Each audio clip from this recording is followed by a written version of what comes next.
Big up everyone for coming through. Big up to Not Brett May. Yep, I seen that. Ange Postecoglou. Obviously has agreed to take over from Nottingham Forest, replacing Nuno Espirito. So yeah, man, listen, I've been seeing a couple of news. Big up to Sham each and every time as well. And guys, listen, I've been off for a couple of days. I think you can hear it from my voice. You know, my voice is kind of gone. But listen, we're gonna get the content back and go back and up and running again. Big up to Barbara Joseph as well, each and every time for coming through. And guys, as I said, listen, appreciate everyone coming through, you know, for the live fitness that we done whilst I was away. But yeah, listen, we get back onto the grind, you know, we keep working to build this channel, and obviously appreciate the support each and every time as well. But as I said, my voice is kind of gone, but as I said, man, it will be back. Big up to Agnes 14ish as well. And yeah, as I said, man, had a nice little breakaway, and now it's back to work, getting the content out for you guys and growing this channel. And as I said, it's much appreciated you guys tuning into that live fitness video. And again, it's much appreciated for you guys coming through each and every time. So yeah, listen, we're going to get through a couple of things anyway. As always, guys, make sure you smash that like button and make sure you sub to the channel as well at GavGoesIn. I think we're on 1,570. So, you know, 430 away from 2K, which is decent going. So, as I said, if you do enjoy the content, make sure you smash that like and make sure you you sub to the channel as well. Big up to Sham each and every time. So, guys, listen, obviously, as we know, you know, Andre Onana departing Manchester United. Yeah, Sham, man, I've lost my voice, man. It will come back. You know, I got back yesterday. As I said, it was a lot more worse than yesterday, but as I said, man, it's getting better. So, but yeah, no, listen, I want to get back to normal now. Get back onto the content, and as I said, yeah, man, it will come back. But as I said, like Andre Onana, obviously leaving Manchester United on loan to Trabzonspor. And again, the fact that it's a loan deal, you know, yeah, big up Sham. The fact that it was a loan deal, I think it's one of them things. Does he actually come back? I mean, the obvious signs would point to him not coming back. But listen, I thought Andre Onana was a scapegoat for a lot of fans. Although, you know, I do realise he hasn't been that great. But I do think when things ain't going well, you know, fans do look at certain players as the scapegoats. And as I said, man, like the fact that he's out now, again, Lamens and Bayinde, let's see what they can do. Because, as I said, I think if they're not putting up any trees, I do expect the criticism to be coming the same way if they're not doing what's required. And listen, I think this is going to be something to watch out for. But as I said, I'm not too dissatisfied that Onana's gone. As I said, he wasn't great, but by no means was he, you know, one of the biggest problems in my opinion. I think there's still a few problems in that club on the playing side, but as I said, man, he's now gone, and it is what it is, you know. But listen, Manchester United back in action on the weekend, you know, up against Manchester City. And again, tomorrow, I'm going to be doing a match preview tomorrow in the morning, same time. And then Thursday, guys, make sure you guys tune in. So I'm back on with Flawless. So I've got Flawless coming on Thursday. I think we said 7:30 on Thursday. So, yeah, make sure you guys tune in for the stream with me and Flawless. And as always, keep your support coming, guys. But, yeah, listen, Manchester United's next 5 games coming up. As Not Brett May says, who do you replace Amorim with? I'm going to get onto that in a bit. Obviously, it's quite obvious that I wanted Amorim to go during the international break. And it's not happening. So I'm not going to waste my time, you know, trying to figure out, what is the thinking behind keeping him. At the end of the day, the proof will be in the pudding. And I think it's one of them things with Amorim, you know. Do I believe Amorim is going to last the full season at Manchester United? I don't. I think these next 5 games could be telling though, because I look at those 5 games, and again, big up to people that have commented on the post, and make sure you get your vote in as well.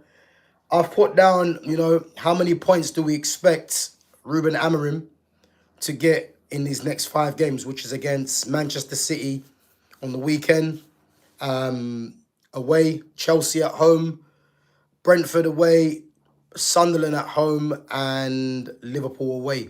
So I would say 5 games there that, are going to be, crucial games in terms of how Amorim lost, really. I'm looking at the Man City game away from home. City haven't been in great form. Let's be honest. But I'm looking at that and I'm thinking, I think if you look at the current forms of both teams, they're probably quite equal, I would say. But I think if United go there and get a draw, I'd think, that's quite a good result in the fact that, for me, City are one of the favourites still, even though they have started off poorly. But they're still one of the favourites for me. And I think if United go there and get a point, then fair enough. Obviously a win would be even better, of course. But I think a point might be fair, if I'm honest. Then I look at the Chelsea game at home, and I think because United are at home, again, I'd expect United to at least pick up something at home against Chelsea. I know Chelsea have been in decent form themselves, but I think, if United can pick up something definitely at home, why not? You know what I mean? Why not be happy with that? I think beating Chelsea at home, I think might be, taking it a bit too far. Because I don't believe Chelsea come to Old Trafford and get beat. I think their record at Old Trafford isn't great, but I think Chelsea will be fancying their chances. But if United can pick up something, that'd be great. I think the two next games is where I see United, definitely looking at those 2 games as a way of, getting a bit of breathing space for the manager, and that's Brentford and Sunderland. I think Brentford away, again, you think they've lost Visser, they've lost their manager, Norgard and Buemo, obviously they have been severely weakened, and away from home, I'd expect United to pick up 3 points. I think some people have probably might be looking at a draw. I think definitely United need to be getting a win for me, and again, if they don't beat Chelsea or Man City, United will have to look at that game as a way of getting 3 points on the board. 100%. I look at the Brentford game. And then the Sunderland game at home, the same thing as well. A newly promoted team.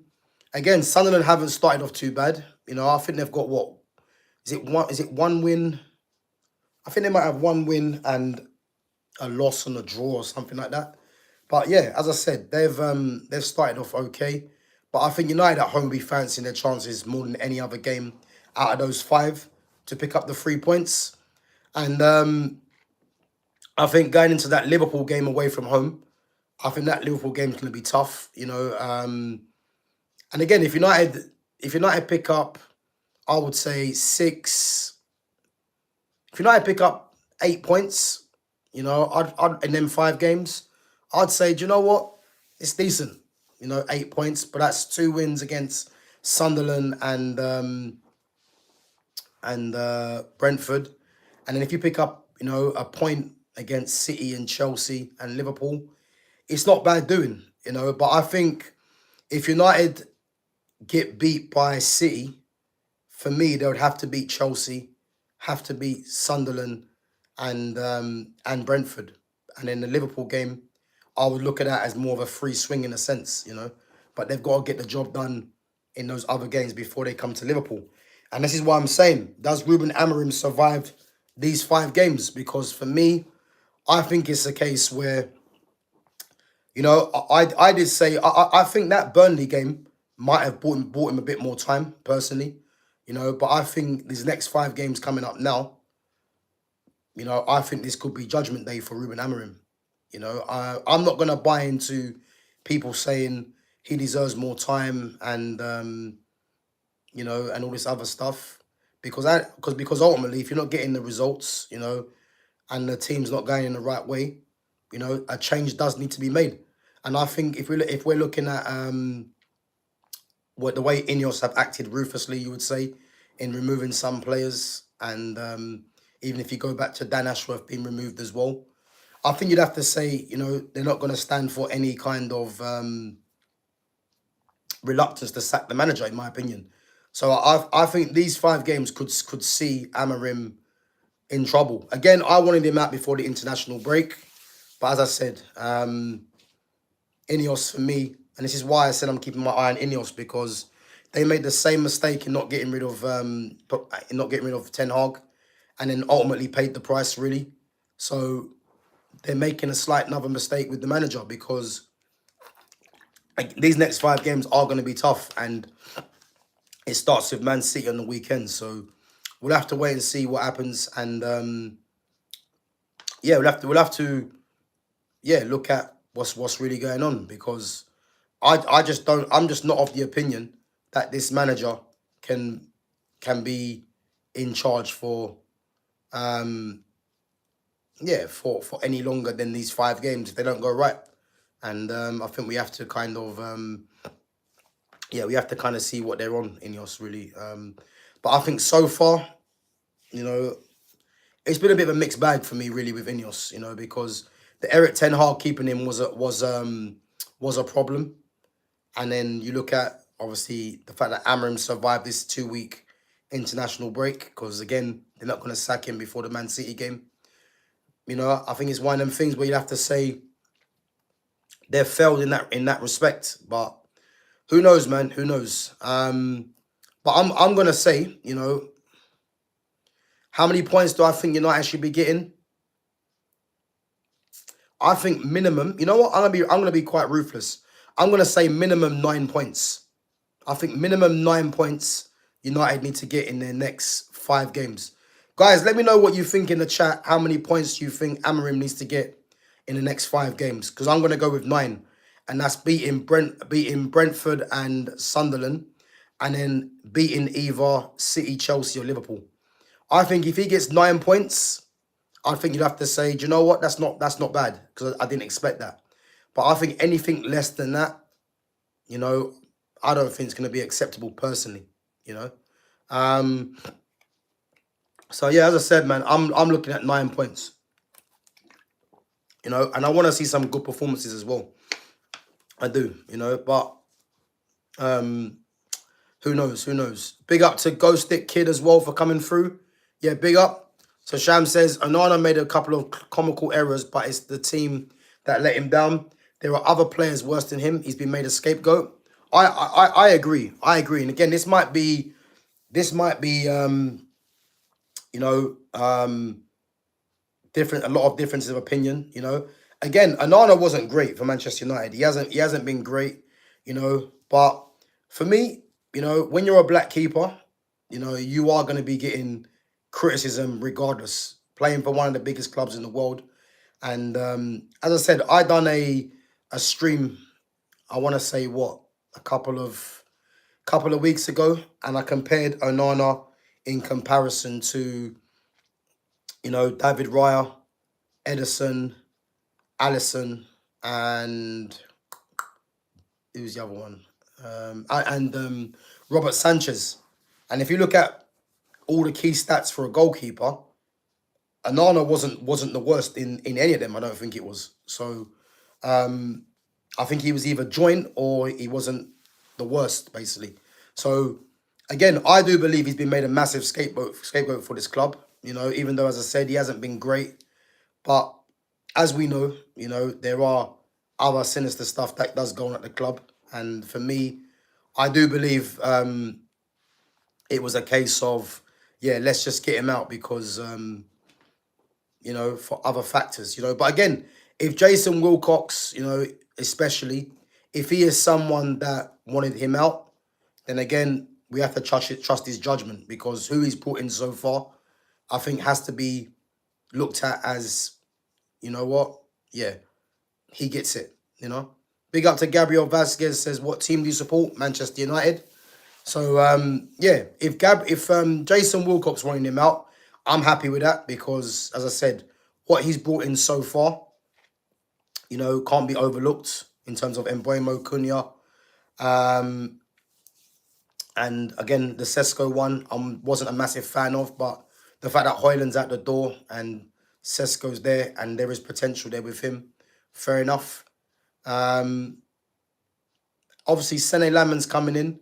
You know, you'd assume he's going to be one for the future, you know. And do I expect Lamans to come in straight away and start against City? I don't. I think he's someone that's going to have to, you know, prove himself in training, obviously, and, you know, bide his time, really, I would say, you know. So, yeah, like, it's gonna be interesting to see what happens. Big up to Gabriel, says I'm a Man City fan. Yeah, listen, I think if I'm being honest, you know, I do think Man City,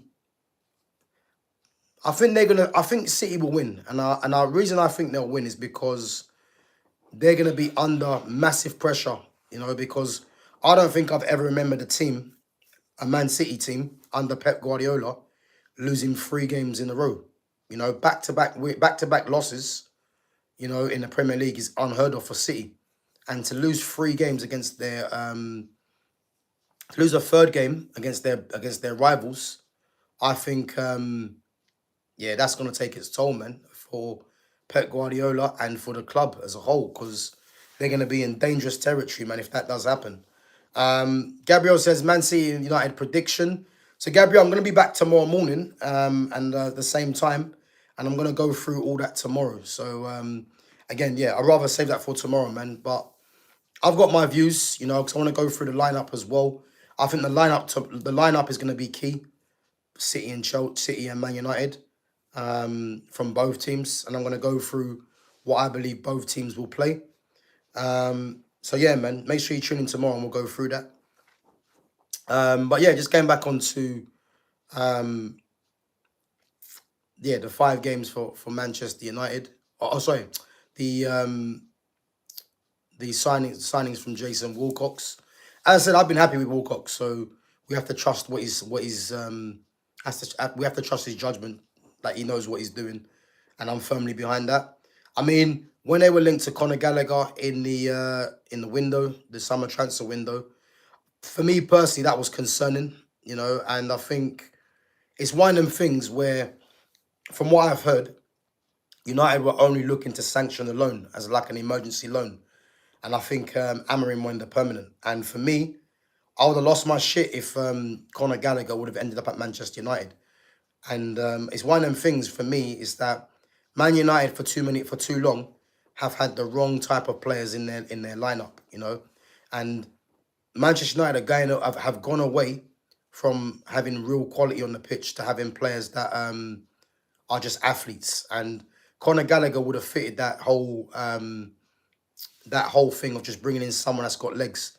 So the fact that United that you know, Ineos said, look, if you really want him, it can be a loan deal rather than a permanent. You know, they gave him that option. But again, it's more or less taking it out of the manager's hands, because all the signings that have been made by Manchester United, you know, are club signings, which is good, you know, because club signings can be used by multiple managers. So, so as I said, I think it's good news that Gallagher didn't come in the first place, and the fact that Amorim wanted him is very worrying in itself. But the fact that Ineos kind of said to him, you're not getting him on a permanent, but if you want to try and do a loan, fair enough. Obviously, it didn't happen, you know, and I'm satisfied, because I want to see this manager coach. You know, if you've got players there in midfield, let's see you coach them, you know, and see what happens. Because, as I said, man, it is alarming that he wanted Conor Gallagher, you know. Big up to Buckwheat, says, I've got my fingers crossed that Amorim don't survive the next 5 games. Amorim out. Yeah, big up Buckwheat. I think you know what it is. I'm not here to kind of because I don't want this manager. It's very clear. I've made that very clear that I don't rate this manager, and for me, he has to be he has to be removed. I do believe that. But what I'm not gonna do, I'm not gonna cross my fingers that the manager gets sacked. The manager loses games just so he gets sacked. I just don't believe the manager's is gonna last because I just don't think he's good enough. But I'm not gonna be here crossing my fingers to say, oh, let's get him out of here. Let's hope he loses, so he can go. I think Ineos should be aware of the fact that he isn't what they thought he was, and regardless of him, nicking games by whether it's a penalty which shouldn't have been or getting lucky. I think the bigger picture is he doing a good job with the players he has? The answer is no. Is he getting good results? The answer is no. As I said, the last game against Burnley, they scraped a 3-2 win against Burnley, and that's Burnley who just got promoted. And let's face it, that wasn't really a penalty because the foul took place outside the box, So again, yeah, I just think that Amorim's not going to last, man. And that's what I believe, man. That's what I believe. Pug Spark says, if you don't like our team, get out. I'm not sure who that's aimed at, or I'm not sure what that means, but yeah, listen.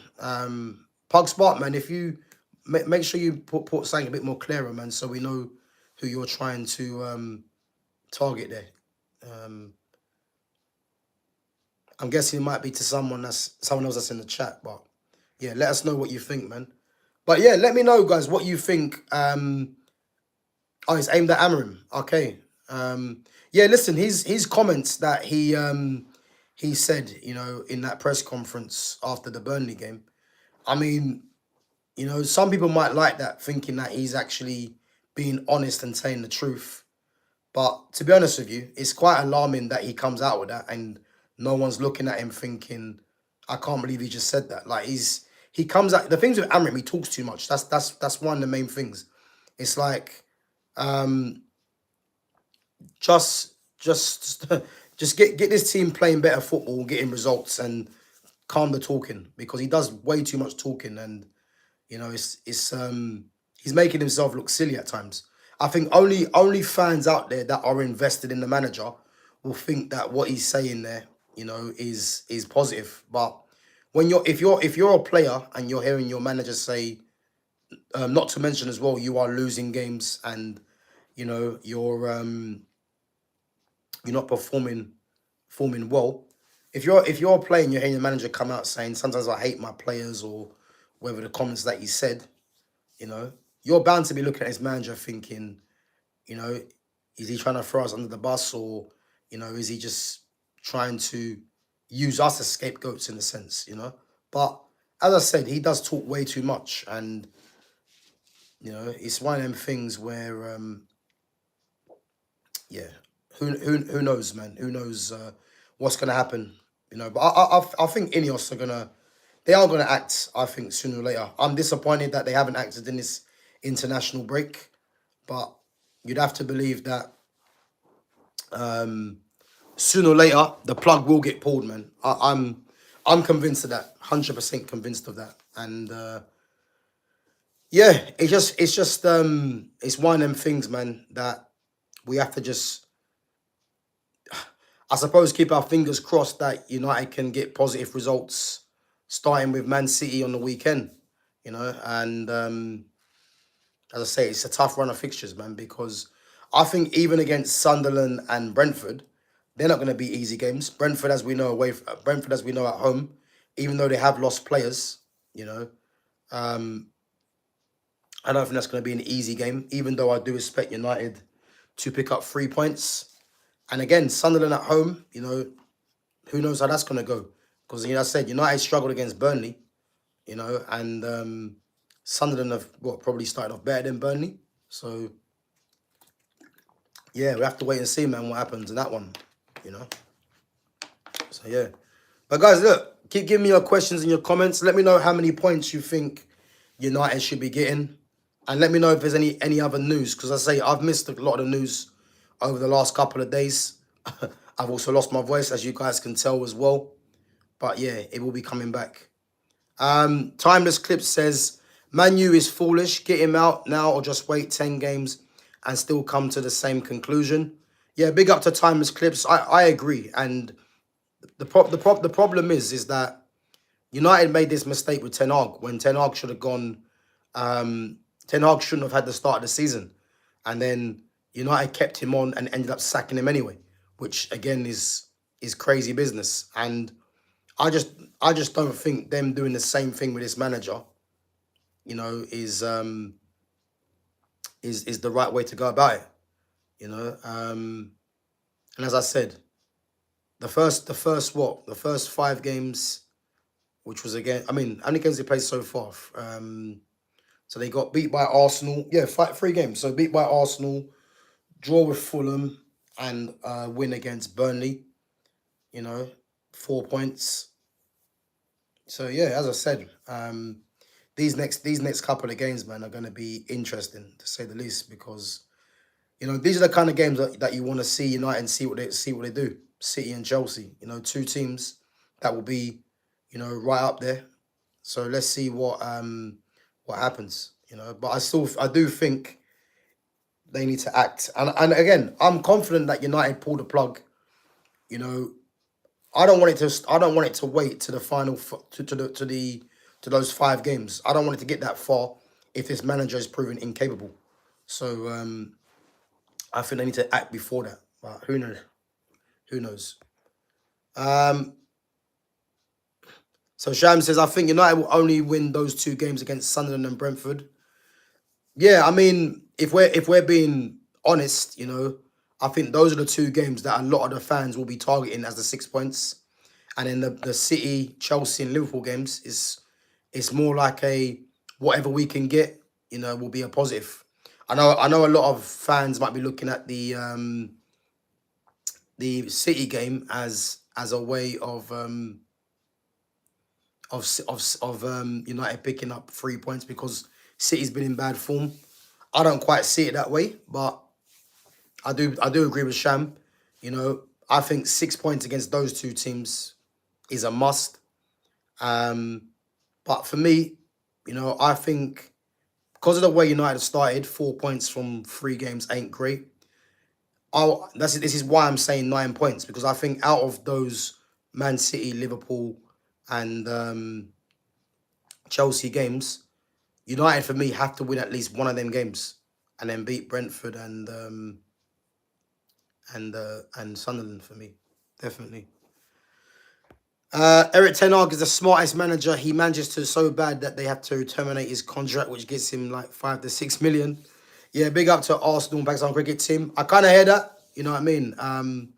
Yeah, Ten Hag's that bad, but then yeah, that's smart at the same time, because getting that payoff for being that bad, yeah, only in football that happens, man. It's crazy business. But yeah, he was someone that I had high hopes when he first come to Manchester United. But he's proven, nothing but a failure since he's come, really. And again, a lot of people want to blame. And again, I do listen. I do hear it. The infrastructure of the club, some of these players. But ultimately, when are we going to look at the managers and just think, maybe it can't just all be on these players. Even though some of these players ain't great, but it can't just be on all the players all the time, which is what I'm sick and tired of hearing. Because I believe if you get a Thomas Frank, an Iraola, a Glasner, one of their managers, I do believe you're not going to see performances or United finishing 15th from last season. I don't believe that, and this is how I look at it, really. Sham says, should have changed manager after the Europa loss to give the new manager time to buy his own players and get the team going for the season.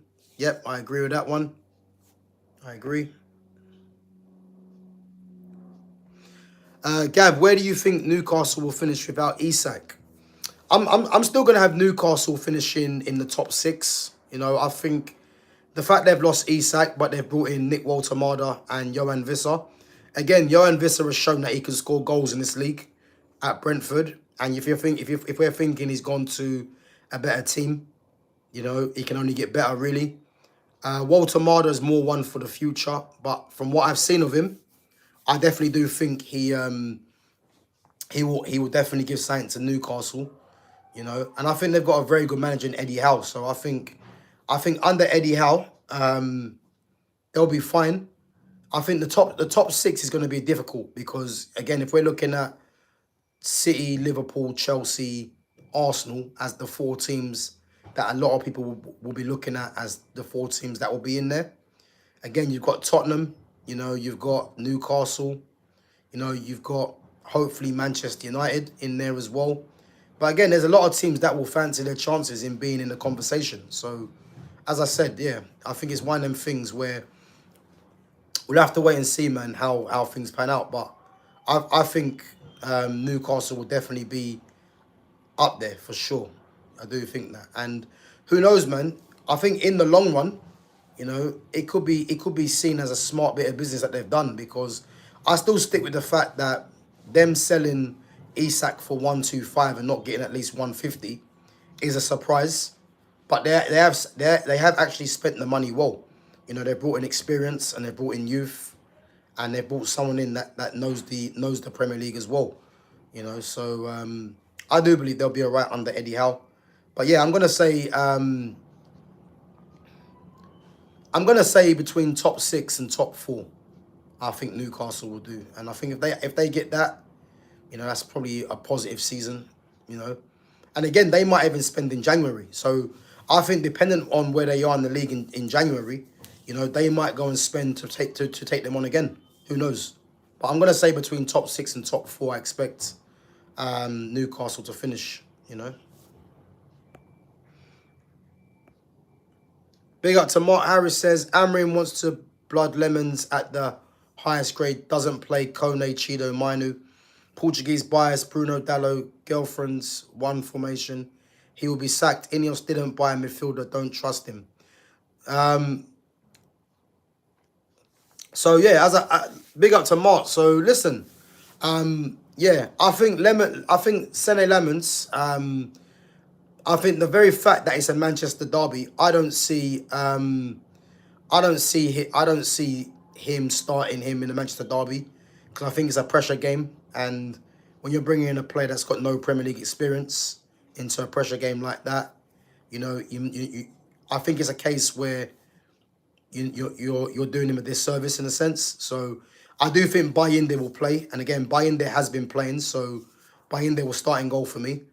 In terms of Kone, Chido, and Kobe Mainu, again, I've had my say on Kobe Mainu. You know, Kobe Mainu for me does have to get more game time, but it's quite obvious that this manager doesn't rate Kobe Mainu. And I keep saying this until this system and the formation and the manager's changed. Kobe's not going to be getting regular game time under Ruben Amorim. I'm a fan of Sekou Kone. I'm a big fan of him. But the fact that he hasn't gone out on loan and he's not even been used in the first team doesn't make any sense to me. You know, at least give him 20 minutes off the bench to see what he can do. But to give him no minutes at all, you know, is weird, you know. But again, this manager has his favourites. He does. You know, as we know, Dallo and Bruno, you know, are loved by this manager. And ultimately, that's going to be his undoing, in my opinion. Because yeah, that's gonna be his undoing, in my opinion, because I think I think it's gonna come to a point where other players, you know, are gonna be becoming fed up. I think a lot of players are fed up now with the fact that there's certain players that are getting preferential treatment, and I think there's certain players that, you know, a lot of players will be looking at the likes of Dallo, even Bruno Fernandes. Why is it that they're just playing every single minute of every single game and getting in ahead of others? You know, so I think again, if you're not winning games, it is going to come to a point where other players will be getting fed up and start, making noise. I believe, and yeah, again, we'll have to wait and see. But I'm gonna go through the Man United Man City game tomorrow, the preview tomorrow, and I think it's quite obvious the team that Amorim's gonna play, which I'll get into tomorrow. Depending on injuries and that as well. So, but yeah, listen, I do think Sekou Kone not getting game time doesn't make sense. At least bring him on for 20 minutes or put him out on loan to get some experience. But the fact that he hasn't had any game time is odd. But yeah, this is Ruben Amorim for you though, isn't it? Big up to Lumi Rain. Big up Lumi for coming on each and every time.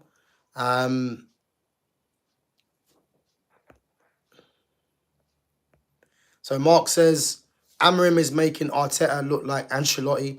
He has been given big up time. Yeah, listen, but yeah, they've obviously invested in Amorim, and as I said, do I believe Ineos will pull the plug on Amorim? I think they will, I think they're giving him every possible opportunity to show that what he's got as a manager, if he can do anything with his team. And I think, as we can see right now, the answer is no. So, yeah, I just think, yeah, they are going to act on him if he doesn't get the results required. And I think these could be the 5 games where we actually see that, And again, he's had, 40 odd games as Man United manager. So there should be no kind of excuses for Ruben Amorim, really. I know a lot of people look at the players, which, again, when United win a game, it's the manager. When they lose, it's the players. So, again, you can never win really with some fans. But the reality is, if he's not picking up positive results, they will be let go. He will be let go. So, yeah. Big up to Bray Lewis says, is Onana out of Man U? And who do you think will be starting as number 1? So, yeah, Onana's gone on loan to Trabzonspor in Turkey. So, again, it's buy-in there in Sunny Lemons. I'm going to go through tomorrow. So, I'll be live tomorrow morning at the same time at 11:30. So, yeah, I'll be doing my Man United and Man City preview. So, yeah, we'll be going through that tomorrow. We're going to go through both teams, how both teams will line up. And I'll give you my prediction as well. So, yeah, we'll be going through that.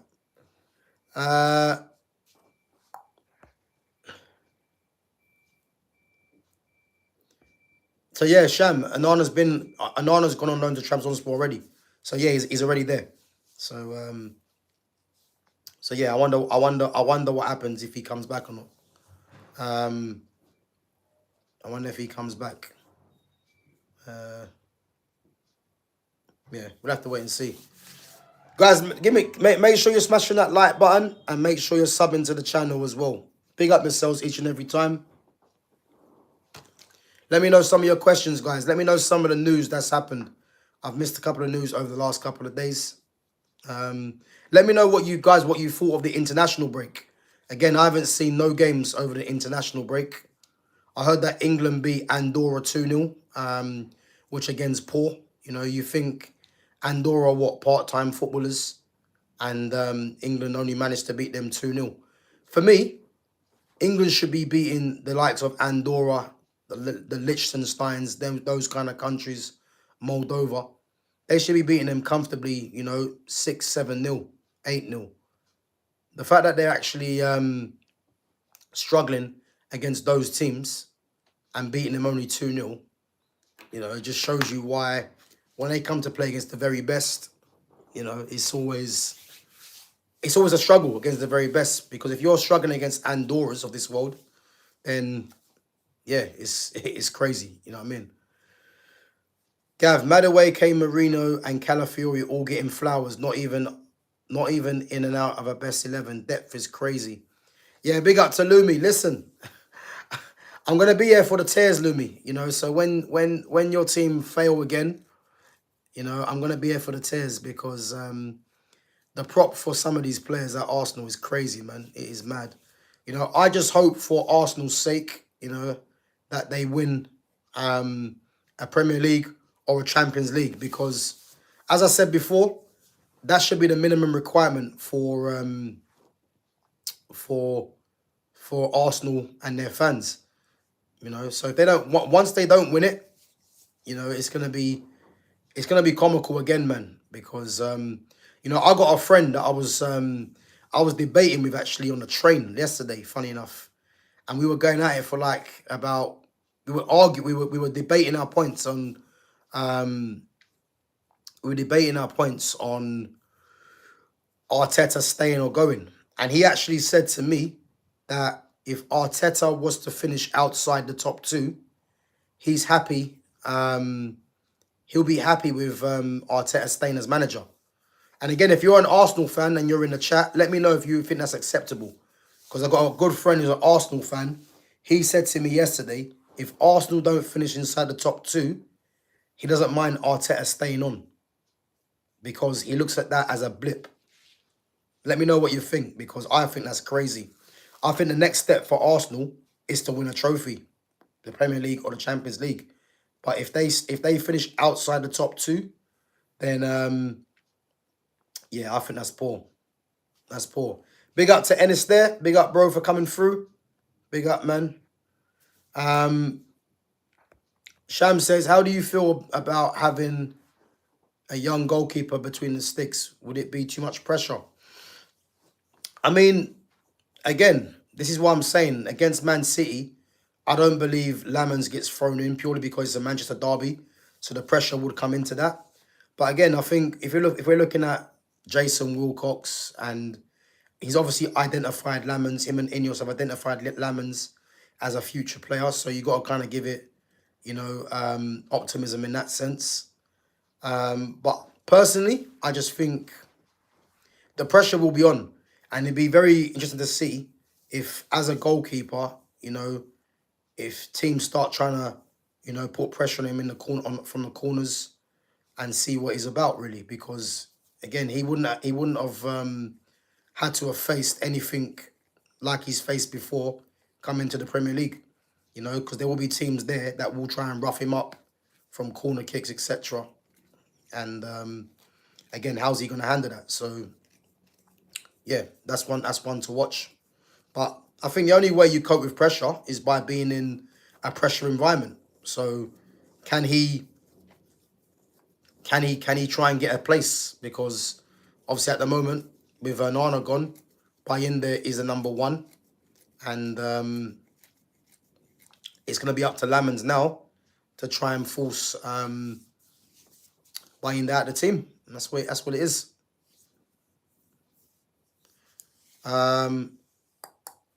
Sham City realised Trafford was too young and got Donnarumma in. Nah, big up Lumi. I disagree with that. I think what's happened with Donnarumma is that Donnarumma is one of the best keepers in the world, and again his contract was running down. PSG obviously got Lucas Chevalier in, and again, if anyone knows about Luis Enrique, the way Luis Enrique likes to play football, you know, he needs a ball-playing goalkeeper, which Donnarumma isn't. But again, when you've got a keeper of that magnitude available, you know, and then you got Edison, who's now gone to, is it Galatasaray, I think he went to, or Fenerbahce, can't remember. And you can bring in a Donnarumma, even though Donnarumma doesn't fit the,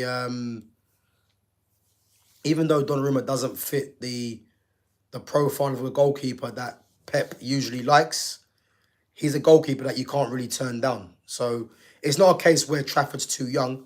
Donnarumma's one of the best keepers in the world. And again, if you're going to have a Donnarumma that's going to push Trafford, you know, it works best for both parties, really. But yeah, I think Donnarumma is eventually going to take... Well, Donnarumma will be the number one. He will. Because you don't bring a goalkeeper in like that to put him on the bench. So, again, Trafford is going to have to bide his time now. He will get chances, but yeah, Donnarumma will come in and be the number one. So Lumi says, Gav, I promise we win a major trophy this season. I'm so certain. Listen, I hope for your sake. And remember, when we're saying major trophy, we're saying league title or Champions League. So let's hope you're right, because I'm confident Arsenal don't win. I'm confident Arsenal don't win Champions League or league title under this manager. You know, I don't think he has what it takes to get over the line. So let's hope for your sake. Big up to Herbal says, we will help you get Amorim sacked. Next up, no problem. All you have to do is to lose to us next. Come on, you won the last two. Pretty please. So I'm not quite sure what that means, but United haven't won the last two games. But listen, again, it's not about me wanting United to lose games to help get the manager sacked. For me, Ineos need to have an eye on him anyway, because he just isn't the manager for me that's going to take United further. You know, I've mentioned the formation. I've mentioned the way he profiles certain players into certain positions. These things are all issues. The fact that we have to watch certain players playing like an Ahmad playing as a wing back in his system, you know, is a massive issue for me. So as I said, I'm not in the business of Man United losing games to get rid of the manager. You know, Ineos should have a look at the fact that, is he going to be a manager for us that we can see moving forward? And for me, the answer is no. So, and again, he's got it all to do against in his next 5 games for me, if he does make it that far. Starting with City on Sunday. Big up to Murat Koka for coming through.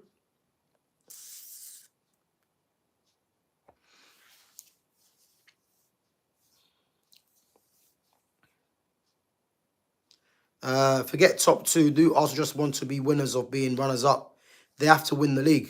Yeah, big up to Sham. Yeah, listen, this is what I'm trying to say, Sham. Again, I had a conversation with my friend yesterday, and the way that he sees it with Arsenal, and again, if you're an Arsenal fan, you know, you might have the same kind of opinion. But the way that he sees it is that Arsenal were in a position before where they had the likes of, you know, Senderos, Flamini, players like that, and they weren't really going anywhere. So the way that he sees it, the fact that Arteta's come in and he's more or less stable the ship, you know, he's got them competing, I think that's what he's happy with. And to an extent, I can see where he's coming from with that. But when I'm hearing if Arsenal finish outside the top 2, he'll be satisfied, that's when I look at it and I think, well, that doesn't make sense to me, because surely the only way is up, you know?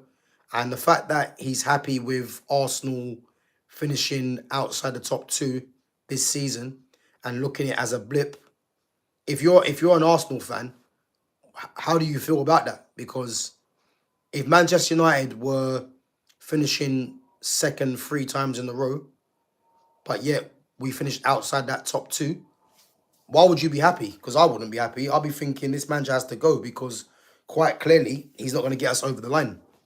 You know, and that's the way he's looking at it. He's looking at the fact that where they used to be in comparison to what they're now. But the way that I see it, he's been there for, 7 years, and he's won an FA Cup without his team, which has been Unai Emery's team. So again, I don't really get where he's coming from.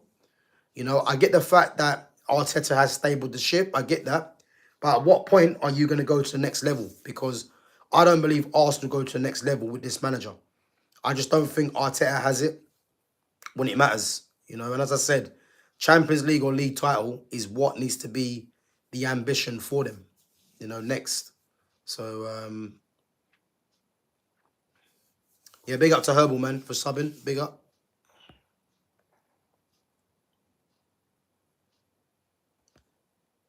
Big up to United fan 345. Big up, man. Yeah, I'm all good, man. All good. Yeah, listen, as I said, I'm pretty sure you guys can hear from my voice. My voice is gone. But as I said, man, getting back to routine now, getting the content out for you guys. But I'm not gonna lie, it feels odd doing this stream because I can hear it in my voice that my voice don't sound the same. But yeah, listen, man, we still get the content out. And as I said, man, we got a long way to go. And as I said, man, we got some streams coming up. So I'll be back tomorrow, as I said, at 11:30. Man United, Man City preview. And obviously on Thursday, I got Flawless coming back on as well. So I got Flawless coming on at 7:30 in the evening. So yeah, make sure your notifications are on to see when we go live for that one as well. So yeah, it'd be a good one. I ain't spoken to Flawless for a little while, man. Obviously putting in mad work rate. Big up to Flawless. Putting in mad work rate on his channel. And as I said, man, I've been in contact with him over the last couple of days. So yeah, he's gonna come back onto the channel on Thursday, which is good news. So yeah. Herbal says we will have to make Donnarumma work. We simple have to. He's a class keeper. Just he's not Edison in build-up. We'll see. I agree, yeah. And this is why I think the fact that Pep's gone for him, I think you'd have to look at that City are looking at beyond Pep. Because when you got a keeper like that, you know, at the age he's at, I think, what is he, 26? You know, he's been around for a decade now. Donnarumma making his debut at 16. So the fact that a keeper like that's available, you know, it's an opportunity not to be missed, really, even though he doesn't really fit the profile of what Pep has, of what Pep likes. But yeah, Edison's better in build-up. But, you know, Donnarumma might be the difference between, you know, City getting over the line in certain games. They're not. So, and I think that's why they're, that's why they've got him through the door, I believe, you know. Big up to Lumi, says, Gav, your voice suggests you had a good weekend. How was it? Yeah, listen, it was good, man. It was good. It was needed, put it that way. I know a big up to some of you guys that saw the fitness video as well. If you haven't seen it, make sure you give that a watch. So obviously some of the friends, you know, I went away with. Yeah, as I said, we done like a little fitness, live fitness workout. You know, some push-ups in there, some burpees, you know, some skipping, plank. No, it was good, man. It was good. It was definitely needed. And but yeah, as I said, it's back to the grind now. Back to putting the work in. And as I said, I'm only I should be getting, hopefully, monetized very soon. So as I said, yeah, I'm just looking at yeah, focusing on that really. So big up to Aluwong P as well for coming through. Big up, man. Guys, come on, make sure you smash the like button and sub to the channel, man, if you're new in there. And check out all the other content as well. And check out my posts and put your votes in and let me know what you think. Let me know as well, guys, how many points you think Manchester United need to get over these next 5 games. You know, so you got City on Sunday, Chelsea, Brentford, Sunderland, Liverpool. Next 5 games for Manchester United. Let me know how many points you think they should get within the next 5 games. Big up Ennis there says, what are your thoughts on Manchester United getting a midfielder next year? Do you think it will cost us points, or we will survive and get top 10?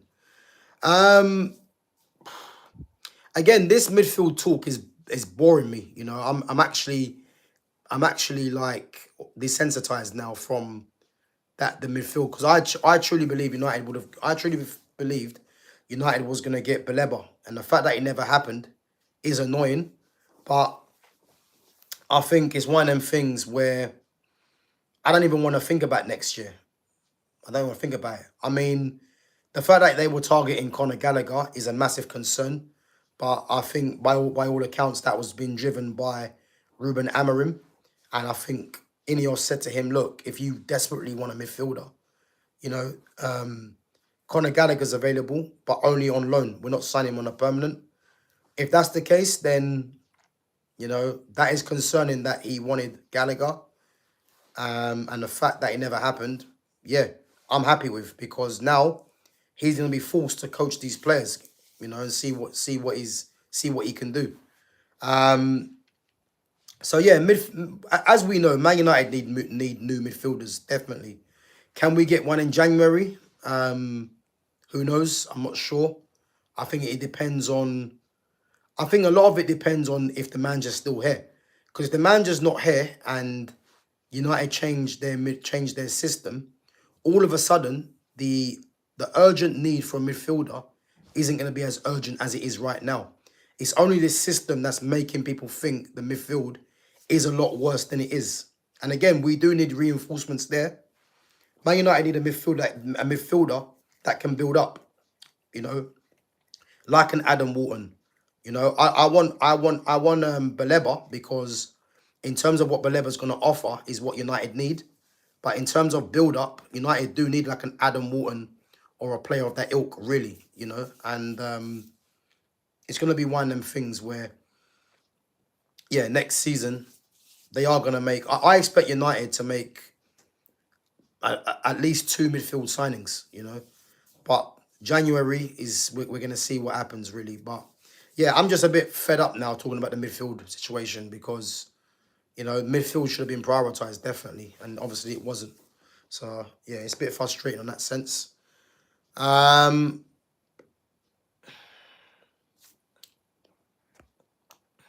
Big up to Hector Hung as well. Yeah, big up, man. Appreciate it. Paul Caesar says, I love Barcelona, but in England, I love Newcastle. Yeah, big up. Barca's my other team as well. Yeah, Barca's my other team, so I'll be watching a lot of them this season. Well, especially in Champions League. I'm gonna have a close eye on them. As you mentioned before, about Newcastle. You know, Newcastle for me, I still believe they'll do well under Eddie Howe. And they have made some reinforcement signings. So yeah, I do believe they'll be all right, Newcastle.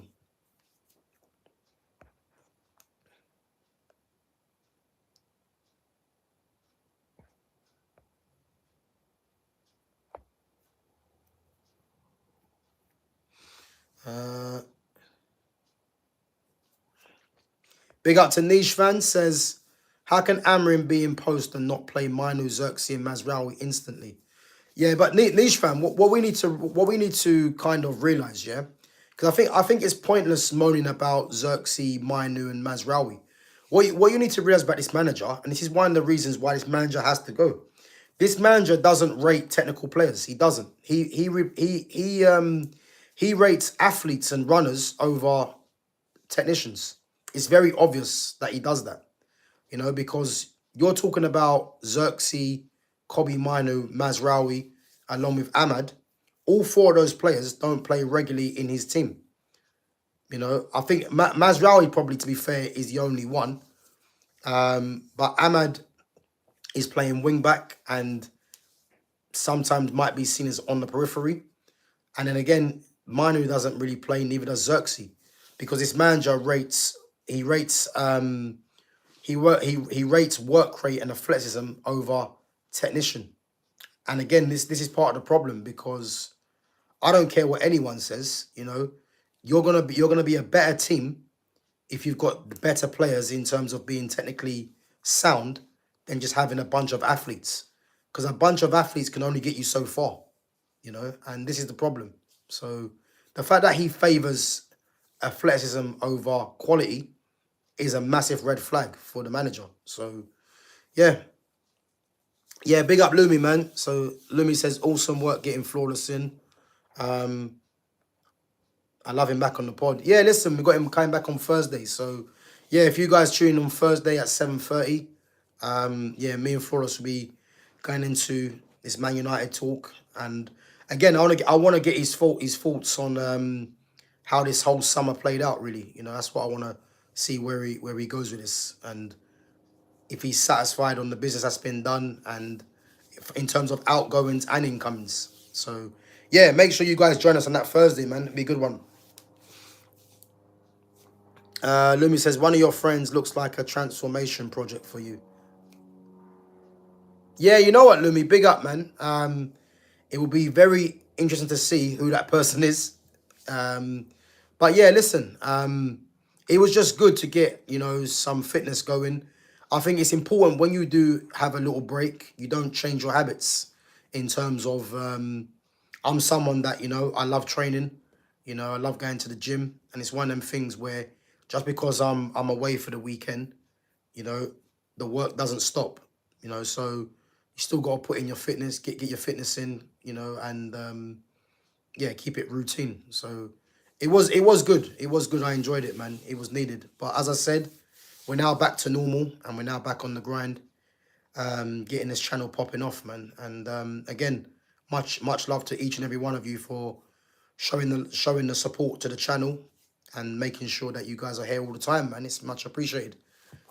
It doesn't go unnoticed. So big up.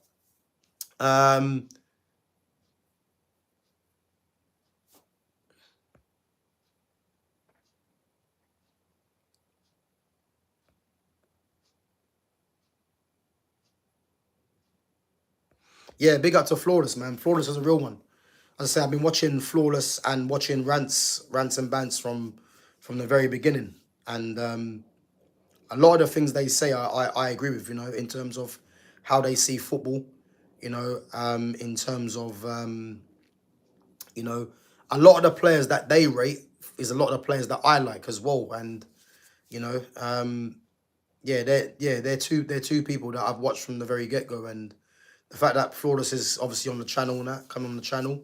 It is good, man. It is good because I love having football conversations, and you know, it's not about having the same opinions as everyone else, but it's good to have conversations with people that actually do get where where each other are coming from in a sense. And as I said, he's definitely one of them. You know,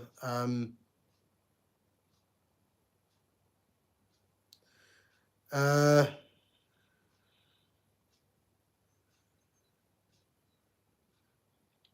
So Ray Douglas says he's out of his depth. He definitely loves physical players, but he could have started a physical player instead of Mount.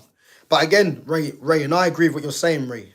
But when you realize that this manager likes physicality over quality, you will start to realize that it's pointless. It's pointless complaining or thinking, why isn't this player playing? Like, if you look at the players that he loves, Dallo, Mason Mount, Bruno Fernandes, who else is there? It was Ugarte, but again, Ugarte is a bit of a different one because you've got Bruno Fernandes who's going to play, and Casemiro's on 350. But when he's playing Mount, when he's playing Bruno, Dallo, those three in particular, it's because he lacks the physicality. Because Xerxes doesn't get a regular start. He's a technician. Ahmad's out of position. He's a technician. Kobe Minu as well, the same. He doesn't play. So yeah, he doesn't. He rates physicality above technicality, and that's the problem, And I was aware of that from before, That's which is why it's pointless trying to think, why is this player not playing? The reality is he's not going to play him. He's not going to play them players, which is why Ineos have to remove him. And again, if he's not getting the results, there's no argument really, So Barbara Joseph says, love that live fitness video, Gav. Yeah, big up. Appreciate that. Yeah, it was good. It was good. It was tiring, but you know what? It was good. I enjoyed it. So Lumi says, what football player do you see yourself in? That's difficult, That's actually difficult. I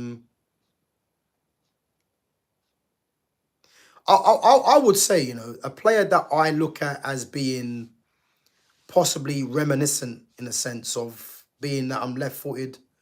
And again, this is why I kind of gravitate to certain players, Players like Paulo Dybala, Lionel Messi, Lamine Yamal,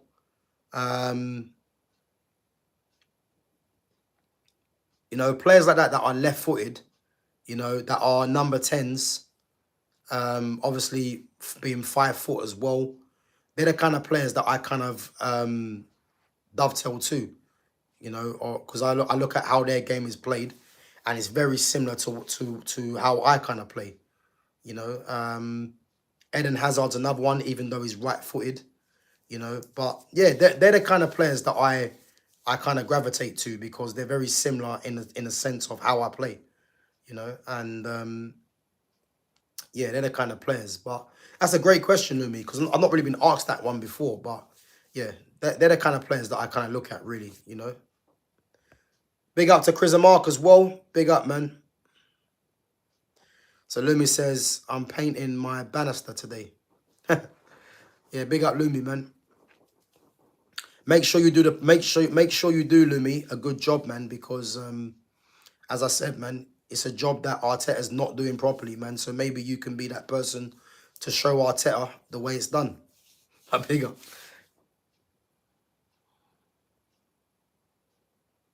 So Gav, I wanted you to get a ball out in your fitness video and do 2v2 and 2v2. Yeah, listen. Yeah, listen. I might think about just switching it up and doing different things next time. But yeah, as I said, it was good because obviously we were all together at one point, and it was good to kind of get that fitness video out because, you know, it's not all the time that we're all together. So that's why I kind of done that. And you know, afterwards, as I said, he well, all of them actually enjoyed it, which was good, you know. So yeah, they actually enjoyed it, man. I think a lot of them as well weren't really 100% on doing the fitness, you know, because I think when people go away, you know, they want to relax and, you know, they want to you know, just have some of their time in a sense. But I was just saying, look, let's not change the routine because we're away. So it was more of a case of, you know, just, you know, getting them involved and getting them to kind of do it. Like there was quite a few of us. Some of them didn't do it, you know, but the ones that did, as I said, man, it was good, you know, because I think fitness is a massive part of my life, and it should be a massive part of everyone's life, really. You know, you got to look after your health, man. As they say, health is wealth, you know. And yeah, as Lumi says, group fitness is always creates a great vibe. I actually enjoy group fitness, you know. When I used to do circuit training sessions, I used to teach circuit training sessions. I used to actually enjoy it, you know. Different stations, you know, muscular strength, cardiovascular. And again, it's just good for it's good for rapport as well, you know, because there's some people there that might not know each other. You know, they might be a bit might be a bit like not they might be not confident. And then again, when you got someone that's doing the same, putting in the same work as them, you know, it kind of creates a good rapport with other people. So yeah, I enjoy it. I enjoy it. And as I said, I'll definitely be doing another fitness video again.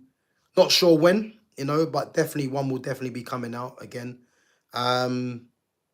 Maybe I might even do, you know, a solo one at times as well on my own, and see how that goes. But yeah, no, it was good, definitely, it was good. So yeah,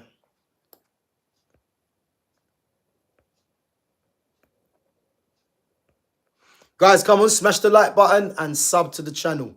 I'm not gonna lie, it's been a bit of a weird stream for me because my voice is just gone. You know, I don't feel my normal self, if I'm honest, in terms of my voice. But as I said, I'll be doing a stream today. So that's the main thing. But yeah, it has been weird, put it that way. Yeah, listen, Lumi, whenever you're ready, man. Whenever you're ready, let me know. But yeah, no, it'd be good. It'd be good. As I said, I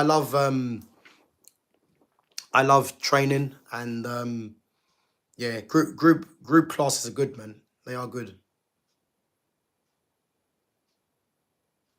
Yeah, I do. As I say, I've got some equipment. You know, we was gonna do some on one of the stations, some pad work as well, but we never really got round to doing that because I think yeah, I thought I'd just concentrate on a few of the main exercises that we were doing. But yeah, listen, let me know. It'll be good, man. It'll be good to catch up with some of you guys if you are on doing that and providing a session for you guys. You know what I mean? It'll be good. It will be good. Chris Mark says circuit push-ups, 5 mans rotating, 1 in, 1 out to 500 push-ups. You know what? You know what, Chris Mark, yeah?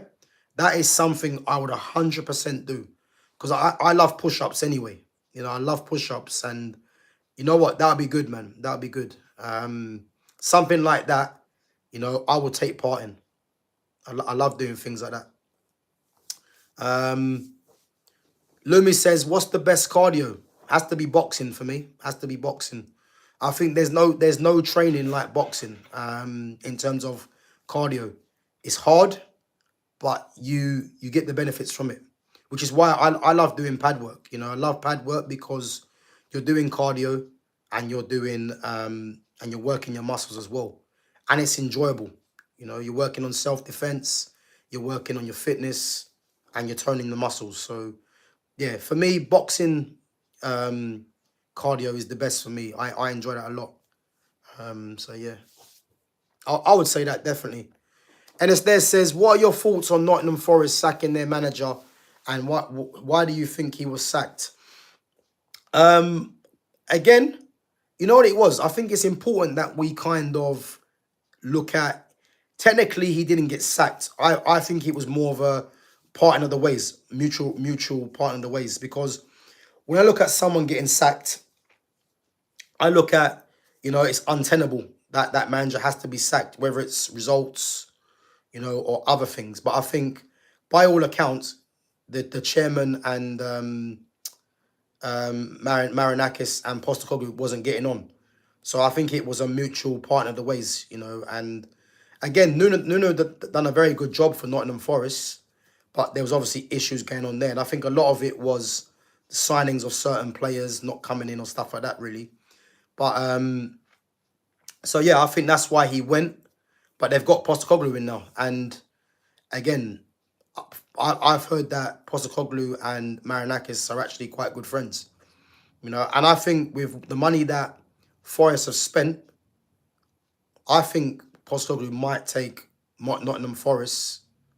I think he could take them quite on, you know. I'm not sure where they'll finish, but I think he's gonna do something with his team. Because let's face it, with Tottenham, there was no problems with Postecoglou's attacking. You know, they scored goals. Defensively, they weren't great, but they've actually got quite a decent defence. So, and again, I think Postecoglou might make them a bit more expansive in attack. So I think they've actually got a very good replacement. But I think in terms of Nuno going, yeah, I think it was a mutual partner of the ways. And I think there was obviously issues behind the scenes with him and Marinakis. So Sham says, tell the truth how you lost your voice. You woke up screaming after you had a nightmare that Amorim was given a new contract. Yeah, Amorim hasn't got a new contract. Listen, if they gave Amorim a new contract, yeah, listen, I wouldn't be happy. But I don't see that happening. I think his contract might run until, I believe, 2027, I believe. I think he might have an option to extend, option of another year, from what I'm hearing, I think. But yeah, listen, Sham, man, that's a complete nightmare if that was to happen, man. But yeah, no, listen, yeah, it's one of them things, man, where, yeah, when you go away, you know, as I say, man, it's more of an enjoyment, you know. Lack of sleep sometimes as well plays its part. But I think for me, it was good to get that little break. But now I'm back on the grind, man, as I said, and I'm back to putting in the work in once again. So yeah, it was good though. I did enjoy it. It was good.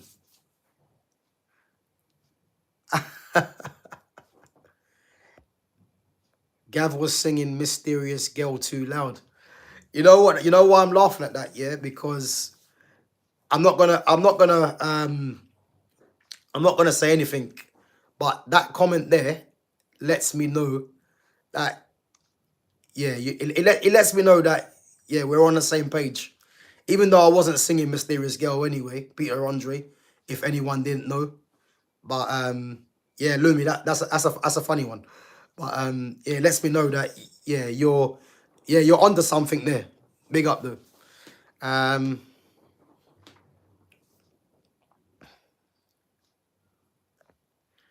yeah, listen, man. Peter Andre was yeah, he was when he was up and coming, man. He was a heartthrob for a lot of these women, man. They used to love him. You know, they used to love Peter Andre, but yeah, man, you'll never catch me singing that. But yeah, Lumi, that was a good one. I ain't gonna lie, that was a good one. Chris Mark says Nuno will be a great signing for United. Not for me. Not for me. Not for me. I don't. I'm not really a massive fan of Nuno's football personally. I just want to see good football being played at my club because I'm sick and tired of seeing. I'm sick and tired of seeing Manchester United. Um, you know, picking the wrong players. You know, the football's boring. I just want a manager that comes in and plays free-flowing, positive football and picks a formation that allows you to get your best players on the pitch at all times. And that's what I want to see. But unfortunately, under the last couple of managers, that hasn't been the case. So, yeah, this is the problem, man. But let's hope it changes, put it that way. Let's hope.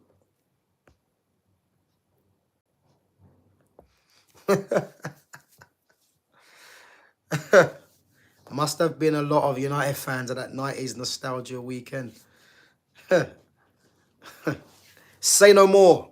Listen, yeah, listen. I didn't see any, but yeah, let's just say I'm not gonna say any more. But yeah, no, it was good, man. It was good. So United should sign Mbappe. 40 prediction productions. That's a mad one. It's never gonna happen, but I think fans can dream. I mean, yeah. I mean, Mbappe's a good player, but that's never gonna happen.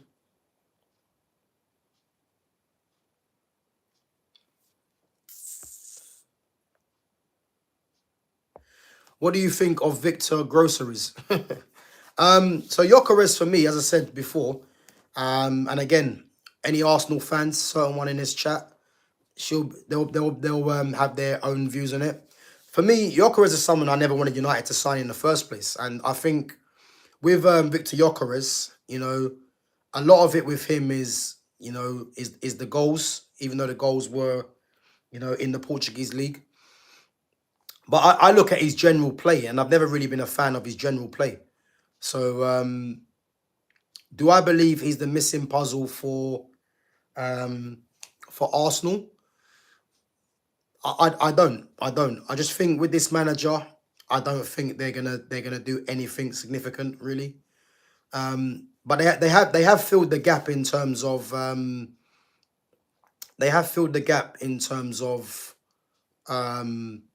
getting a striker that can score goals. It's just whether he's going to score goals in this league consistently. So that's the challenge for Arsenal and Arteta and for Gyökeres. But I do think if he does get chances, he has shown that he is capable of putting the ball in the back of the net. But I think, yeah, as I said, man, yeah, he's one of them players that on the eye he just isn't a good player to watch for me, and I'm glad United dodged the bullet in going for Victor Gyökeres. I can't lie, I'm glad they have. So yeah. Lumi says, do you think kids grow up thinking I want to be a Man United player these days? Nah, I don't think they do. I think in the past, you look at the likes of David Beckham, Ryan Giggs, those are two of the players that were reference points for a lot of footballers, a lot of Manchester United fans. Eric Cantona as well, those were a lot of the players that a lot of Man United fans looked up to, and rightfully so. I think if we're looking at a lot of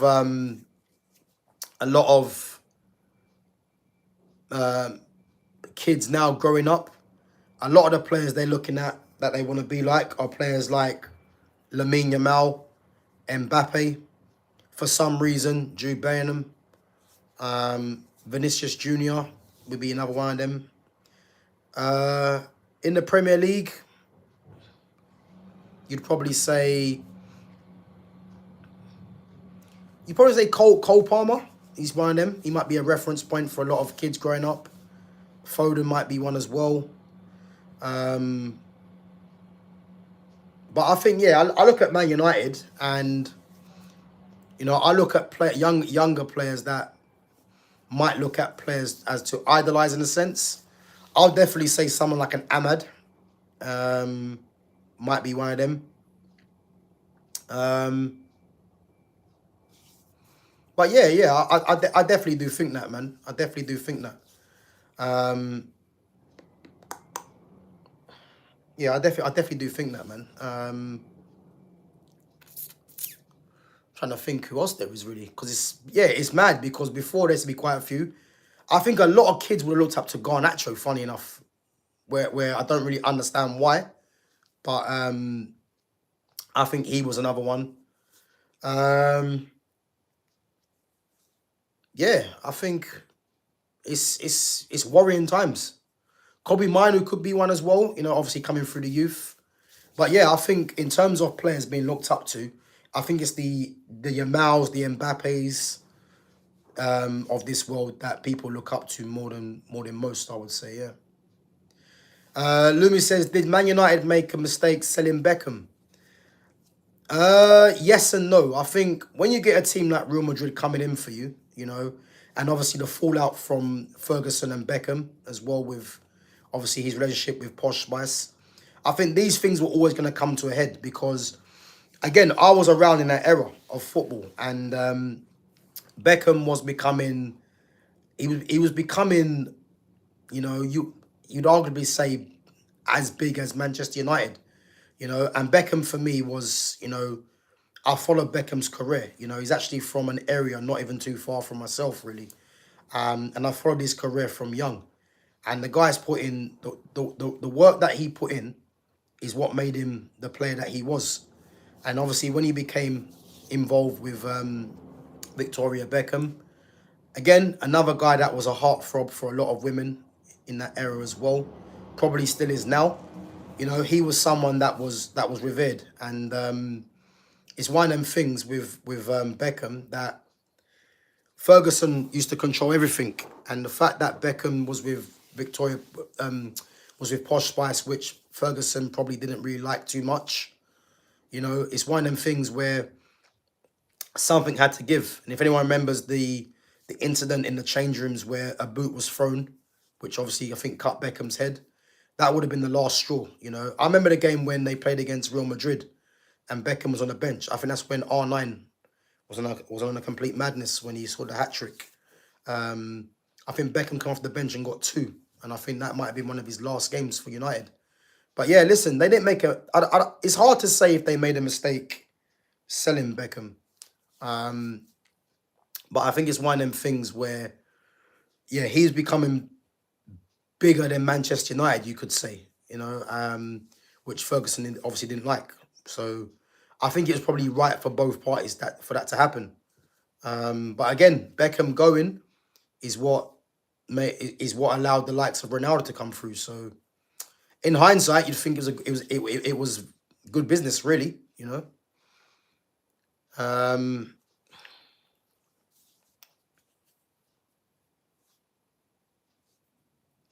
So what player did you regret selling the most? Do you know what? I'd probably have to say Yap Stam. I think Yap Stam has to be one of them. I think Yap Stam obviously had his fallout with Ferguson, but what a defender Yap Stam was. You know, Yap Stam was, like, he had everything. You know, aggressive, quick, strong, leader, good in possession.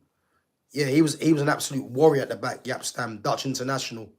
And again, his fallout I think it was the book that he wrote. It was a book that he wrote or something like that, which was the fallout from him and Manchester United. I think that's what done it in the end. And But I think I'd say him probably. I can't really think of many others. I don't regret selling Ronaldo because Ronaldo gave United an extra year, really, and he was always on his way to stardom in a sense as well, Ronaldo. So the fact that he went to Real Madrid, yeah, that was always going to happen. But I'd say Yap Stam because Yap Stam only went really because of the fallout with Ferguson. So I'd probably say Yap Stam. And as Sham said, he was becoming more of a celebrity with Beckham, which he was. Big up to Talik Miller says, United board and manager agreed with me, Gav. Sesko over Watkins, still think it was the wrong choice. Big up to Talik Miller. And you know what it is, Talik, yeah? The fact that Ineos got Sesko, again, I wasn't really over the moon with the signing because he wasn't a striker that I really wanted. But the fact that they actually brought in Sesko and not Watkins is massive news, really, because it shows that they're buying club signings, which means the manager really hasn't really got as long as he thinks. Because if you're buying managers for the player, if you're buying players for the manager, you know, you're really invested in this manager. But the fact that United are buying players for the club is showing you that, you know, these players can be used by multiple managers. And it means that the manager, if he's not doing the business, is going to be on borrowed time. And I think that's the right way to go about it. So, yeah, I mean, even though, because the manager wanted Watkins, but Ineos wanted Sesko or Wilcox wanted Sesko. And the fact they chose Sesko over Watkins, you know, I don't have a problem with that. Because if it's a club signing over a manager signing, I think this is important. So, yeah. So, Lumi reckons, I think Cunha and Mbeumo will thrive off Sesko when it clicks. But, yeah, again, I think Xerxes is the one that's going to make Cunha and Mbeumo click for me. But if Sesko can play a part, then that'll be good as well. That'll be good as well. Yeah, big up Sham, man. Listen, Stam was an absolute warrior. Absolute warrior. When I talk about the best ever centre-backs in the Premier League, I think Yap Stam has to be up there. You know, he definitely has to be up there. You know, for me, it's not on longevity. For me, it's on just how good they were. And for me, yeah, Yap Stam was absolutely ridiculous as a defender. He was. Remember when Jones and Smalling were the next Rio and Vidic? Yeah, listen, man. I think we all get it wrong sometimes, you know. We all get it wrong sometimes. It's just like when people were saying Theo Walcott was the next Henry. How wrong were they? So, we can all do that, Lumi. We can all do that one, you know. You know, I've as I said, I heard, you know, Martin Odegaard's the best number 10 in the history of football behind Ozil. In front, he's better than Ozil. He's better than Zidane and Ronaldinho. Big up to Daniela as well for coming through. You know, I heard David Raya was the next coming of Buffon. So we can all get it wrong sometimes, you know. So yeah, it is what it is, isn't it, really? Nah, no worries, Daniela. It's fine, man. No worries. Just big up yourself for coming on. Guys, come on, make sure you smash the like button and sub to the channel.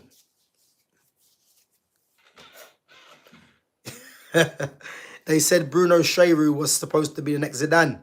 Yeah, listen, some crazy takes, man. If you remember Sham as well, Florence Cinema Pongoli. If you remember him, French striker with the Plats. I believe him and Cheru come at the same time. No, that was Latalac, Anthony Latalac. If anyone remembers, Anthony Latalac and Florence Cinema Pongol. You know, crazy. You know, Arsenal had their fair share as well. Christopher Ray, Glenn Helder. Who else was there? What was that guy's name again? I forgot his name. Francis Jeffers, that's the one. You know, I remember them saying Francis Jeffers is going to be the next Alan Shearer. Crazy. Yeah, Aaron Ramsey, Jack Wilshere, Kieran Gibbs, Oxlade Chamberlain, yeah. Yeah, listen. Just shows you, man, football's a funny game, man. And This is why, you have to give your maximum every day, in your profession, because a little injury, loss of form could be the defining factor, really. So it is what it is. But guys, listen up. I'm gonna bounce anyway. Big up yourselves for coming on each and every time. As always, make sure you smash the like button. Make sure you sub to the channel as well. I'm not gonna lie, it's been a tough stream with my voice, but yeah, listen. I said I'll give you guys a stream, and that's what we've done. So yeah, big up yourselves for coming on. Big up to Lumi each and every time. Big up to all the mods as well. Yeah, big up. It's really sorry. Just think,